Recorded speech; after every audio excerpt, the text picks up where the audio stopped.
1945. Tuh.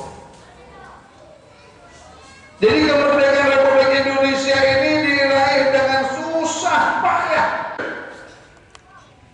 Sebagai jenderal memegang komando, walaupun sakit dia tidak pernah takut.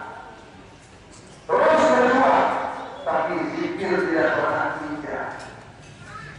Makanya kalau mau memperingati hari ulang tahun kemerdekaan Republik Indonesia, yang benar ya ini.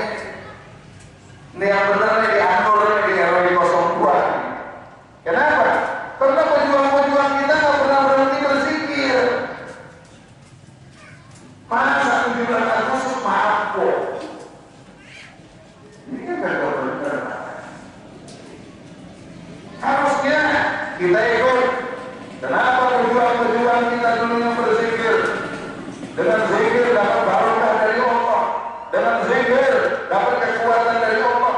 Dengan zikir akhirnya Indonesia bisa merdeka. Kita itu kalau